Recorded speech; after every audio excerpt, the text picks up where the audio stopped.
The securities contracts regulation act came into force with effect from. अब जो security exchange contract जो है हमारा, वो हमारा कब लागू हुआ था? 1949, 1954, 1956 या फिर 1957? बताइए। लागू होने की बात कर रहे हैं, याद रखिएगा। कभी कभी स्टूडेंट कंफ्यूज हो जाते हैं कि एक्ट कब आया कब लागू हुआ। देखिए, एक्ट कभी भी आ सकता है, लेकिन लागू जरूरी नहीं है उसी साल हो सकता है जिस साल बनाया गया उस एक्ट को उसी साल से लागू हो जाए या फिर अगले साल से लागू हो। तो याद रखिएगा ये सारी चीजें। तो यहाँ पे ऑप्शन डी राइट आंसर होगा। 1957 में वो फोर्स में आया था। ठीक है,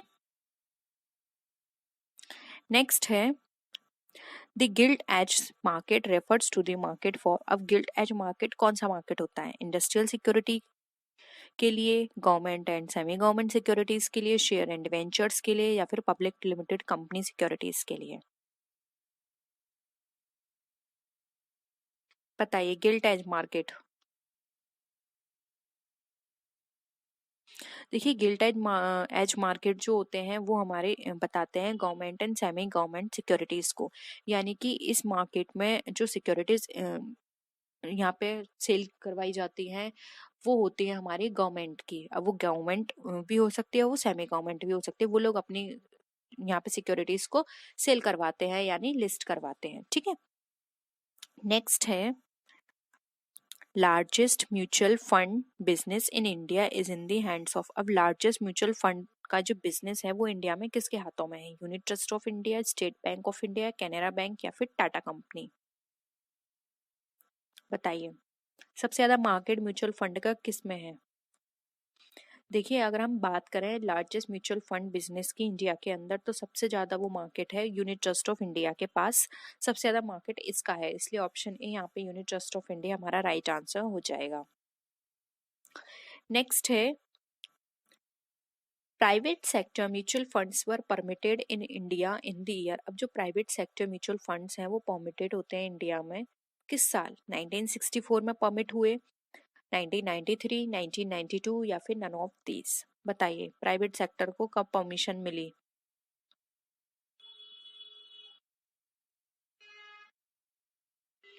राइट आंसर हो जाएगा ऑप्शन बी 1993 में। 1993 में इनको परमिशन मिल गई थी प्राइवेट सेक्टर को कि वो म्यूचुअल फंड में भी यहाँ पर अपनी सिक्योरिटीज निकाल सकते हैं, जिससे कि लोग यहाँ पर इन्वेस्ट कर पाए। नेक्स्ट है की institution which facilitates the issue and sale of various types of securities is called. यानी कि वो कौन से प्रमुख संस्थान है जो विभिन्न प्रकार की प्रतिभूतियों में सेल करते हैं या सेल करने की सुविधा देते हैं? Stock exchange, primary market, SEBI या फिर नन ऑफ दीज? बताइए। यहाँ पे की इंस्टीट्यूशंस की बात हो रही है, तो याद रखिएगा की इंस्टीट्यूशन की बात हो जब भी, तो वहां पे आ जाता है हमारा स्टॉक एक्सचेंज। ऑप्शन ए यहाँ पे हमारा राइट है, क्योंकि स्टॉक एक्सचेंज के द्वारा ही ये सारी एक्टिविटी कंडक्ट की जाती है। नेक्स्ट है the person who sell shares short in anticipation of fall in share price is called. यानी कि शेयर मूल्य में गिरावट की जो प्रत्याशा है उसमें शेयरों को बेचने वाले को क्या कहा जाएगा? Bull speculator, bear speculator, both bull and bear speculator या फिर नन ऑफ द अबव? यानी कि जो कमी आती है तो उसमें सेल करते हैं। बताइए, क्या होगा आपके अकॉर्डिंग आंसर इसका? राइट आंसर होगा C, both bull and bear speculator, क्योंकि इसमें जो शेयर में फॉल आता है तो बियर और बुल दोनों ही अपने जो शेयर्स हैं उनको बेचते हैं। ठीक है, नेक्स्ट है the securities in which forward trading is allowed are refer to as. यानी कि जो जिसके अंदर फॉरवर्ड ट्रेडिंग अलाउड होती हैं वो हमारी कौन सी क्या रेफर करती हैं, यानी कि किसके अंदर होती हैं? वो स्पेसिफाइड सिक्योरिटीज के अंदर, परमिटेड सिक्योरिटीज के अंदर, लिस्टेड क्लियर्ड सिक्योरिटीज या फिर अनस्पेसिफाइड सिक्योरिटीज? बताइए, किसके अंदर फॉरवर्ड ट्रेडिंग हमारी अलाउ होती है? देखिए, स्पेसिफाइड ट्रेडिंग वो ट्रेडिंग होती है, सॉरी, स्पेसिफाइड सिक्योरिटी वो सिक्योरिटीज होती है जिसके अंदर फॉरवर्ड ट्रेडिंग हम कर सकते हैं। तो ऑप्शन ए यहाँ पे हमारा राइट आंसर हो जाएगा। नेक्स्ट है The securities listed on some of the recognized stock exchange when permitted to be traded by those stock exchange where they are not listed are called। यानी कि ऐसी securities जो कि रिकॉग्नाइज्ड स्टॉक एक्सचेंज के अंदर permitted है trade करने के लिए, हालांकि वो उसमें लिस्ट नहीं है तब भी वो उसमें सेल कर सकती हैं, वो इसके लिए उनको परमिशन मिली हुई है, वो कौन सी सिक्योरिटीज होती हैं? Unspecified securities, listed securities, permitted securities या फिर नन ऑफ दी अबव। बताइए। देखिए आप यहाँ पे नाम से ही पहचान सकते हैं कि यहाँ पर वो लिस्ट नहीं है फिर भी उनको परमिशन मिल रही है, तो परमिटेड सिक्योरिटीज ही होंगी, इसलिए ऑप्शन सी यहाँ पे हमारा राइट है। ठीक है, अब देखिए यहाँ पर आप समझ गए हैं कि आपने यहाँ पर क्या समझा, स्पेसिफाइड में आप समझ गए कि स्पेसिफाइड सिक्योरिटीज वो सिक्योरिटीज होती हैं जिसमें फॉरवर्ड ट्रेडिंग होती है, और परमिटेड सिक्योरिटीज वो सिक्योरिटीज होती हैं जो कि लिस्ट नहीं है फिर भी स्टॉक एक्सचेंज के अंदर खुद को ट्रेड कर सकती हैं। ठीक है, अब बचा हमारा अनस्पेसिफाइड ट्रेडिंग। तो यहाँ पर आप अगर अनस्पेसिफाइड ट्रेडिंग की बात करें तो आप इसका मीनिंग भी समझ लीजिए। अनस्पेसिफाइड ट्रेडिंग वो होती हैं जो फॉरवर्ड ट्रेडिंग उनको अलाउ नहीं होती है, और लिस्टेड सिक्योरिटीज वो होती हैं जो किसी ना किसी स्टॉक एक्सचेंज में लिस्ट होती हैं। ठीक है, नेक्स्ट है the stock exchange division in ministry of finance had issued guidelines on good and bad delivery of documents on.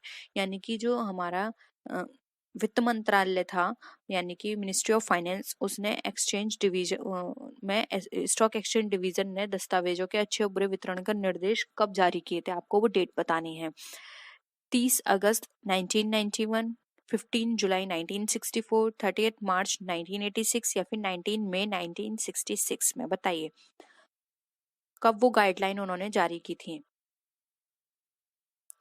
देखिए ये जो गाइडलाइन आई थी कि कौन सी गुड डिलीवरी होगी कौन सी बैड डिलीवरी होगी, इसके ऊपर जो डॉक्यूमेंट्स उन्होंने इशू किए थे वो हुए थे 30 अगस्त 1991 को। ठीक है, तो यहाँ पे ऑप्शन ए जो है वो हमारा राइट आंसर हो जाएगा। होप यहाँ पर आपको कैपिटल और मनी मार्केट से रिलेटेड सारे क्वेश्चंस क्लियर हुए हैं। ठीक है, कोई और भी डाउट है तो प्लीज आप जरूर बता दीजिएगा।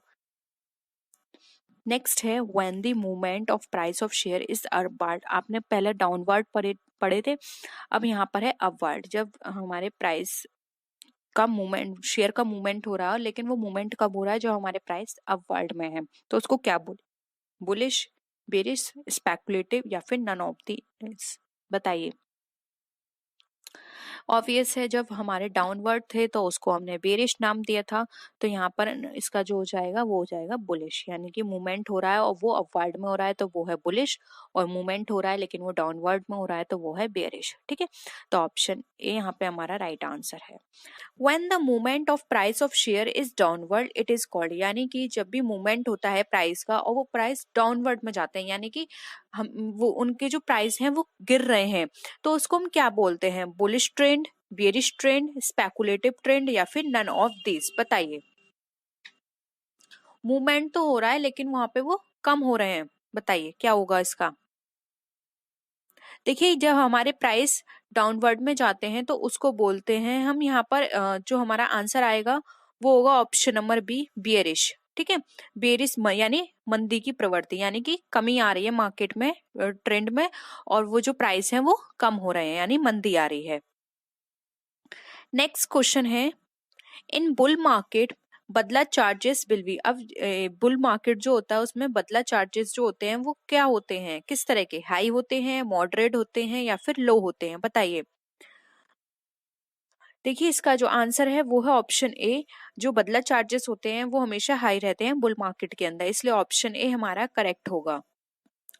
नेक्स्ट है recognized stock exchange means a stock exchange which is for the time being recognized by। अब जो recognized stock exchange है हमारा, वो हमारा stock exchange किस समय के लिए पहचाना जाता है या फिर वो किसके थ्रू यहाँ पे रिकॉग्नाइज किया जाता है, स्टेट गवर्नमेंट के द्वारा, पार्लियामेंट के द्वारा, सेंट्रल गवर्नमेंट के द्वारा या फिर स्टेट लेजिस्लेटिव के द्वारा। बताइए उसका कंट्रोल किस पर होता है। देखिए कंट्रोलिंग और रेगुलेटिंग जो अथॉरिटी होती है वो होती है यहाँ पे central government. Central government recognise stock exchange को रिकॉग्नाइज करने का या फिर उसको पहचानने का काम करती है, इसलिए यहाँ पे ऑप्शन सी हमारा राइट आंसर हो जाएगा। नेक्स्ट क्वेश्चन है, listing of securities with stock exchange is important because. अब स्टॉक एक्सचेंज में जो भी सिक्योरिटीज हैं उसको लिस्ट करना इम्पोर्टेंट होता है, क्यों? It provides the liquidity to the securities in the market, यानी कि वो लिक्विडिटी प्रोवाइड करती है मार्केट में। It makes the security saleable in the market, जो भी सिक्योरिटी है उसको वो बेचने योग्य बन जाती हैं, बोथ ए एंड बी या फिर नन ऑफ दी अबव। बताइए क्यों लिस्ट की जाती है?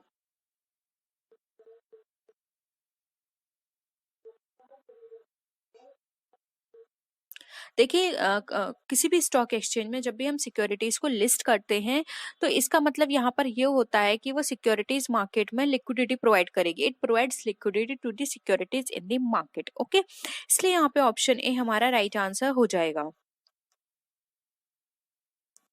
नेक्स्ट है, dash are allowed to the list their securities in the stock exchange, यानी कि क्या अलाउ करते, कौन कौन सी चीजें हैं जो अलाउ होती हैं सिक्योरिटीज एक्सचेंज की, सिक्योरिटीज एक्सचेंज में?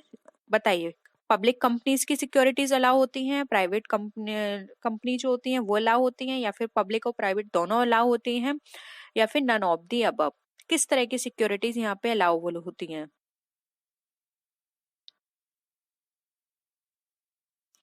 देखिए यहाँ पर हम बात कर रहे थे कि यहाँ पर जो पूरा एक तरह से हम बात करें कि किस तरह का कंट्रोल होता है, तो वो किसके लिए होता है? सेंट्रल गवर्नमेंट का था, अभी हमने पढ़ा था। तो यहाँ पर जो सिक्योरिटी लिस्टेड होती हैं वो होती है हमारी पब्लिक कंपनी की। ऑप्शन ए यहाँ पे हमारा राइट आंसर हो जाएगा। पब्लिक कंपनी अलाउ होती है यहाँ पर अपनी सिक्योरिटीज लिस्ट कराने के लिए। नेक्स्ट क्वेश्चन है, a company with a paid up capital of over should list its securities on at least one more stock exchange in addition to the stock exchange of the region। यानी कि अधिक भुगतान वाली पूंजी वो कितनी amount होगा किसी भी कंपनी के लिए जो कि यहाँ पर स्टॉक एक्सचेंज के लिए अलाउ होगी, एक से एक, कम से कम एक तो उसको किसी ना किसी स्टॉक एक्सचेंज में लिस्ट होना होगा। ठीक है, तो वो 4 करोड़ अमाउंट रखा गया है उसके लिए, 5 करोड़ रखा है, 1.5 करोड़ रखा है, या फिर 10 करोड़ रखा है। बताइए कितना उसका प्राइस होना चाहिए कि वो कम से कम एक स्टॉक एक्सचेंज में तो खुद को लिस्ट करा ले।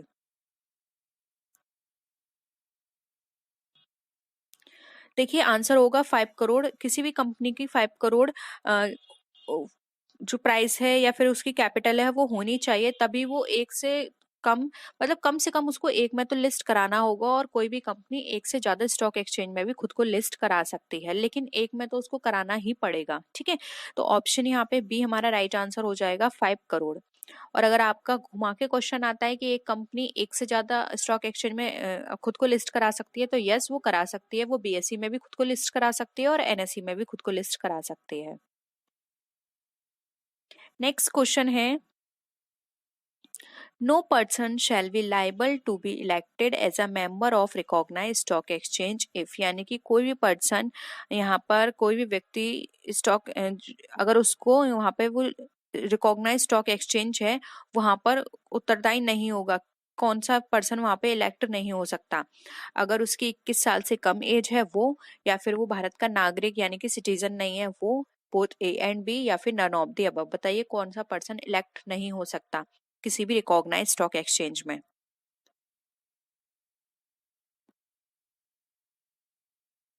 देखिए यहाँ पे दोनों ही कंडीशन ऐसी हैं कि वो 21 साल से कम है तब भी वो लिस्ट नहीं हो सकता, और ना ही अगर वो यहाँ पे सिटीजन है इंडिया का तब भी वो लिस्ट नहीं हो सकता। उसको ये दोनों कंडीशन करनी पड़ेंगी। उसको सिटीजन होना चाहिए इंडिया का तभी इलेक्ट हो सकता है, और वो 21 साल से ऊपर का होना चाहिए। इसलिए बोथ ए एंड बी हमारा राइट आंसर हो जाएगा। नेक्स्ट क्वेश्चन है, स्पेकुलेशन इन स्टॉक एक्सचेंज मीन्स। अब स्टॉक एक्सचेंज में स्पेकुलेशन का क्या मतलब होता है? स्पेकुलेशन का मतलब होता है सट्टा। ठीक है, investment in securities, gambling in securities, buying and selling securities in the hope of making profit due to changes in price, यानी कि आप बाय करें और सेल करें सिर्फ ये सोचकर कि आपको प्रॉफिट होगा जब भी प्राइस में से चेंजेस आएंगे, यानी कि कम है तो आपने खरीद लिया और जब प्राइस बढ़ गए तो आपने उसको बेच दिया। फिर नन ऑफ दी अबव। बताइए सट्टा स्टॉक एक्सचेंज में किस चीज को कहा जाएगा?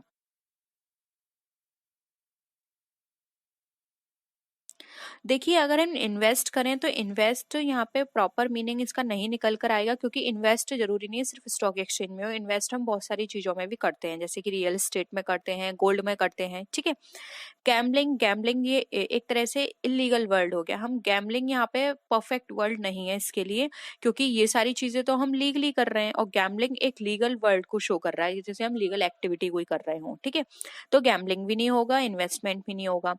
ऑप्शन सी यहाँ पे हमारा करेक्ट आंसर हो जाएगा, क्योंकि देखिए स्टॉक एक्सचेंज में पर्सन क्यों इन्वेस्ट करता है, कि उसको कुछ प्रॉफिट हो, और हर पर्सन यही सोचता है कि जब प्राइस कम होंगे तब मैं इन शेयर्स को खरीदूंगा, और जब प्राइस हाई हो जाएंगे तो मैं सेल कर दूंगा। तो ये कोई इलीगल या फिर ये कोई ऐसी एक्टिविटी नहीं है जिसमें आपको कुछ ना कुछ या फिर सरकार की तरफ से आपका रिस्ट्रिक्शंस हो। ये तो गवर्नमेंट खुद बोलती है कि स्टॉक एक्सचेंज में इन्वेस्ट करो, और इसमें आपका टैक्स भी जो है वो कम लगता है। तो इस तरह की एक्टिविटी का मेन पर्पस ही यही होता है कि आप इन्वेस्ट करोगे, तो जिन कंपनी में आप इन्वेस्ट करे हो फर्दर इन्वेस्ट करेंगे बाहर कंट्री से, तो हमारी गवर्नमेंट को भी हेल्प होगी, उनको भी रेवेन्यू मिलेगा और हमको भी प्रॉफिट मिलेगा, क्योंकि हर कोई प्रॉफिट के पर्पज से ही करता है, कोई भी लॉस के पर्पज से यहाँ पे इन्वेस्ट नहीं करता है। इसलिए ऑप्शन सी हमारा राइट आंसर हो जाएगा। नेक्स्ट क्वेश्चन है, new issue market is concern with. अब जो न्यू इशू मार्केट है वो किससे कंसर्न होती है, न्यू सिक्योरिटीज से, सेकंड हैंड सिक्योरिटीज से, new as well as second hand securities, या फिर नन ऑफ दी अबव, बताइए। देखो आप यहाँ पे नाम से ही इजिली पहचान सकते हैं, न्यू इशू मार्केट की बात की जा रही है, या फिर न्यू इशू मार्केट का मतलब है यहाँ पर न्यू सिक्योरिटीज इशू होती है, ठीक है। तो यहाँ पे ऑप्शन ए राइट आंसर हो जाएगा। न्यू सिक्योरिटीज में हम न्यू सिक्योरिटीज यहाँ पे लिस्ट की जाती हैं, यहाँ पर उनको इशू किया जाता है फर्स्ट टाइम, जिसको हम न्यू इशू मार्केट बोलते हैं। नेक्स्ट है, बहुत ही सिंपल क्वेश्चन है और एग्जाम में बहुत पूछा जाता है ये वाला क्वेश्चन, कि जो फर्स्ट स्टॉक एक्सचेंज है वो हमारा इंडिया में कहाँ कब सेटअप किया गया था, या फिर कहाँ सेटअप किया गया था, कैलकाटा, मुंबई, चेन्नई, या फिर दिल्ली, बताइए। देखिए यहाँ पे फर्स्ट स्टॉक एक्सचेंज की बात करें तो वो हमारा सेटअप हुआ था मुंबई में, और वो कौन सा था ये भी नोट कर लीजिए, ये था हमारा बीएससी। बीएससी की फुल फॉर्म है बॉम्बे स्टॉक एक्सचेंज, ठीक है। इसके बाद जो सेटअप हुआ था दूसरा वो था हमारा एनएसई, यानी नेशनल स्टॉक एक्सचेंज। तो फर्स्ट और ओल्डेस्ट स्टॉक एक्सचेंज पूछें तो वो है हमारा बीएससी, और जो इसका हेडक्वार्टर कहाँ है, मुंबई में, और फर्स्ट टाइम ये सेटअप हुआ था मुंबई में, ठीक है। होप यहाँ पर आपको सारी चीजें क्लियर हो रही हैं। कैपिटल एंड मनी मार्केट से एग्जाम में बहुत पूछा जा रहा है, तो आप इसको बहुत अच्छे से पढ़ लीजिएगा। वैसे हमने इसमें सब वो सारे क्वेश्चंस कवर करे हैं जो आपके एग्जाम में आ सकते हैं, ठीक है। आपको इससे अलग पढ़ने की जरूरत नहीं है, बस इन्हीं क्वेश्चंस को बहुत अच्छे से समझ लेंगे तो आपको कैपिटल एंड मनी मार्केट का कॉन्सेप्ट क्लियर हो जाएगा। नेक्स्ट है, new shoe market is an integral part, यानी कि न्यू शू मार्केट जो है वो किसका इंटीग्रल, इंटीग्रल का मतलब होता है एक अभिन्न मुख्य हिस्सा है, स्टॉक एक्सचेंज का, कैपिटल मार्केट का, बोथ ए एंड बी, या फिर नन ऑफ दिस, बताइए।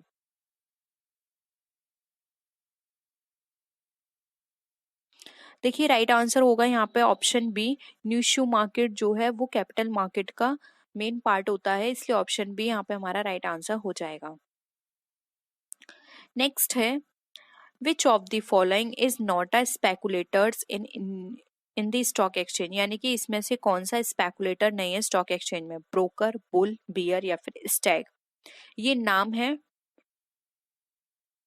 ब्रोकर जो आपको परचेजिंग और सेलिंग में हेल्प करता है, बुल, बियर, स्टैग, ये स्टॉक एक्सचेंज में नाम रखे गए हैं, उनके टर्म्स हैं। बताइए इसमें से कौन सा जो है वो स्पेकुलेटर नहीं कहा जाएगा। देखिए ऑप्शन जो ए है वो यहाँ पे स्पेकुलेटर नहीं होगा, क्योंकि ये तो एक तरह से कमीशन के बेसिस पे काम करता है। ये अगर आपके सेल करवाते हैं तो कमीशन लेते हैं, और अगर आपके परचेस करवाते हैं आपको तो कमीशन लेते हैं, ठीक है। ये दोनों पार्टी से, यानी कि ये दोनों पार्टी को मिलाने का काम करते हैं। एक पर्सन जो किसी पर्टिकुलर या फिर कोई स्पेसिफिक अमाउंट पे अपने शेयर को सेल करना चाहता है, और सेम वही एक पर्सन उतने शेयर्स एक स्पेसिफिक अमाउंट में खरीदना चाहता है, और जब दोनों की यहाँ पे टर्म्स एंड कंडीशंस मिल जाती हैं तो ये ब्रोकर जो होते हैं वो दोनों पार्टी को मिला देते हैं, और दोनों पार्टी से अपना अपना कमीशन ले लेते हैं, यानी जिससे सेल करवाएं उससे सेलिंग कमीशन ले लेते हैं, और जिससे परचेस करवाएं उससे परचेस कमीशन ले लेते हैं। तो ब्रोकर का काम ये होता है, ये कोई स्पेकुलेटर की तरह वर्क नहीं करते हैं, इसलिए यहाँ पे ऑप्शन ए हमारा राइट आंसर हो जाएगा। और यहाँ पे ब्रोकर जो चार्जेस या कमीशन लेते हैं उसको ब्रोकरेज भी बोला जाता है, ठीक है। तो ये टर्म्स आप याद रखिए, ये टर्म्स आपको इसी टर्म्स के अकॉर्डिंग वहां पे लिखना होगा, क्योंकि एग्जाम में ये भी पूछा जा सकता है कि जो ब्रोकर है वो कोई कमीशन लेता है तो उसको किस नाम से जानते हैं, कमीशन, सैलरी, फीस या फिर ब्रोकरेज। तो आपको लिखना होगा ब्रोकरेज। कमीशन भी हो सकता है क्योंकि कई जगह आपको कमीशन भी मिलेगा, अगर ब्रोकरेज नहीं है तो आप वहां पे कमीशन टिक कीजिएगा, ठीक है। नेक्स्ट है, which of the following speculators expects the price of securities to rise in the near future. अब इसमें से कौन सा जो हमारा स्पेकुलेटर है वो हमारा उम्मीद करता है कि फ्यूचर में जो प्राइस है वो वहां पर राइज होंगे यानी कि बढ़ेंगे। उसको हम बियर बुल बोलते हैं, बियर बोलते हैं, स्टैग बोलते हैं या फिर नन ऑफ द अबव। बताइए, यानी कि कौन ये सोच के चलता है कि फ्यूचर में प्राइस जो है हमारे राइज होंगे। देखिए, जो बुल होता है वो हमेशा ये सोच के चलता है कि फ्यूचर में हमारे जो प्राइस है वो राइज होंगे। अभी बी और स्टैग भी हम आगे पढ़ेंगे। नेक्स्ट है, which of the following speculators expects the price of securities to fall in the near future। अब ये कौन एक्सपेक्ट करता है कि हमारे जो प्राइस हैं वो फ्यूचर में फॉल होंगे यानी कि कम होंगे, बुल, बियर, स्टैग या फिर नन ऑफ दीज।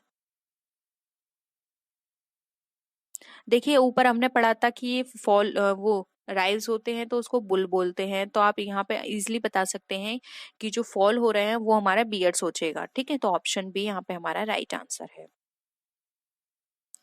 नेक्स्ट है, dealing in stock exchange in India are regulated by. अब स्टॉक एक्सचेंज में डीलिंग जो होती है वो किसके द्वारा रेगुलेट की जाती है, Indian companies act, securities contract regulation act, stock exchange act या फिर नन ऑफ द अबव।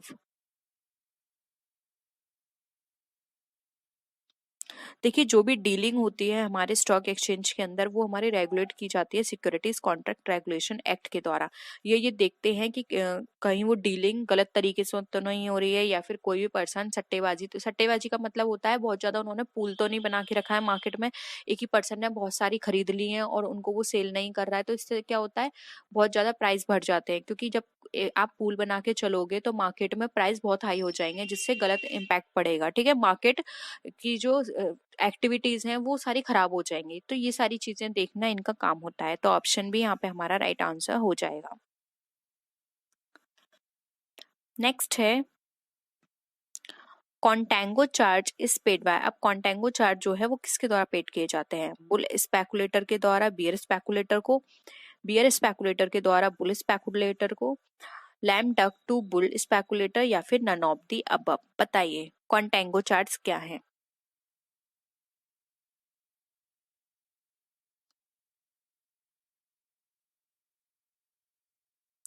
बताइए। देखिए, यहाँ पे कॉन्टेंगो चार्ज की बात की जा रही है, तो यहाँ पर जो इसका राइट आंसर होगा वो होगा यहाँ पे ऑप्शन नंबर हमारा ए। ये बुल स्पेकुलेटर के द्वारा बियर स्पेकुलेटर को पे किए जाते हैं कॉन्टेंगो चार्जेस। देखिए, अभी हमने बुल बियर की बात की थी, तो स्टैग भी देख लीजिए। देखिए, स्टैग एक ऐसा स्पेकुलेटर होता है जो कि न्यू शेयर्स जो होते हैं उनके ऊपर अपनी जो प्रिडिक्शंस हैं वो अप्लाई करता है। ये मार्केट में सिक्योरिटीज को खरीदता नहीं है, लेकिन ये अपनी जो भी प्रिडिक्शंस हैं सोल्ड करवाने के लिए उसको प्रीमियम लगाकर उसको, मतलब खरीदता नहीं है लेकिन जो भी सेल होती हैं उसके ऊपर अपना प्रीमियम लगा के उसको सेल करवाता है, ठीक है, न्यू कंपनीज के। तो याद रखिएगा, अगर ये बात की जाए कि न्यू इश्यू में कौन सा स्पेकुलेटर वर्क करता है तो वो है हमारा स्टैग।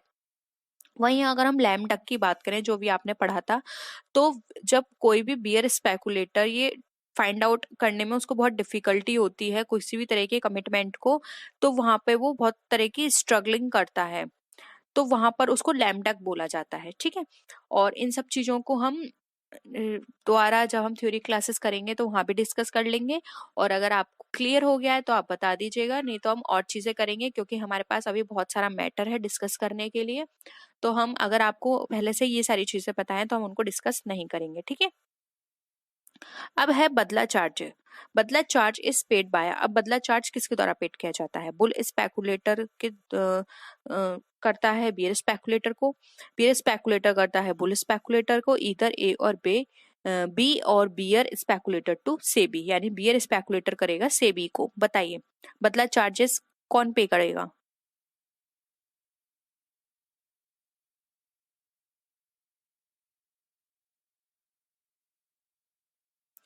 देखिए यहाँ पर हम बात करें बदला चार्जेस की, तो यहाँ पर जो इसका राइट आंसर होगा वो होगा यहाँ पे ऑप्शन नंबर हमारा सी, इधर ए और बी, यानी कि बदला चार्ज जो है वो बुल स्पेकुलेटर बियर को भी कर सकता है और बियर स्पेकुलेटर बुल को भी पे कर सकता है।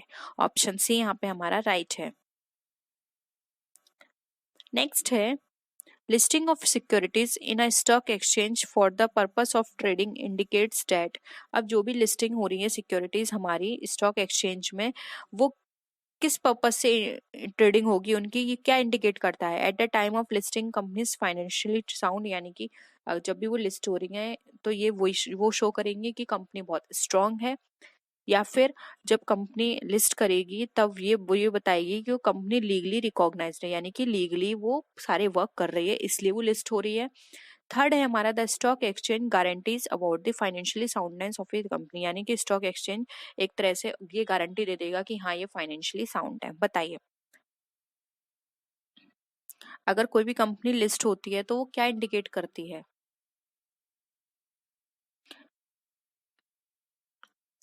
देखिए यहाँ पर आपने हमने अमाउंट की भी बात की थी कि 5 करोड़ जिसके पास होंगे, जिसकी कैपिटल होगी वो यहाँ पे लिस्ट करा सकती है, एक कम से कम एक में उसको लिस्ट होना पड़ेगा।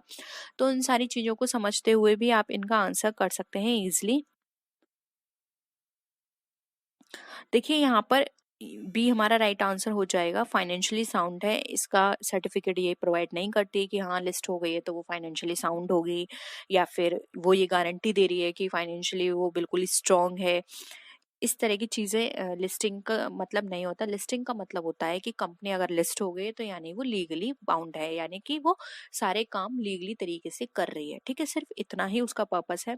और बाकी चीजें हैं कि वो कंपनी फाइनेंशियली साउंड है या फिर उसकी जो कैपिटल है बहुत अच्छी है, ये सब चीजें हमारे लिस्टिंग से फर्क इसको नहीं पड़ता है। ठीक है, तो ऑप्शन बी यहाँ पे हमारा करेक्ट आंसर हो जाएगा।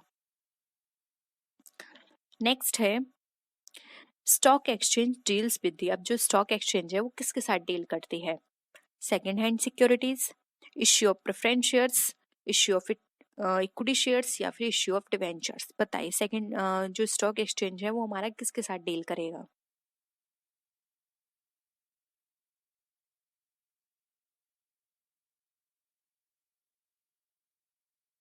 देखिए स्टॉक एक्सचेंज जो होते हैं वो हमारे डील करते हैं सेकंड हैंड सिक्योरिटीज से, इसलिए ऑप्शन ए राइट है।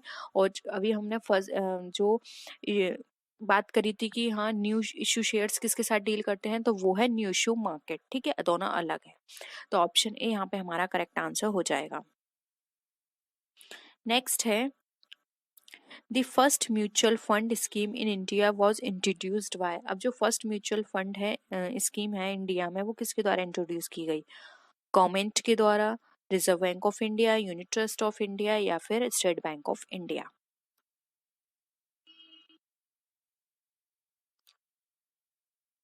देखिए आंसर होगा यहाँ पे ऑप्शन सी। जो फर्स्ट टाइम म्यूचुअल फंड में स्कीम जो है वो इंट्रोड्यूस की गई थी, वो की गई थी हमारी यूनिट ट्रस्ट ऑफ इंडिया के द्वारा। तो ऑप्शन सी हमारा यहाँ पे करेक्ट है।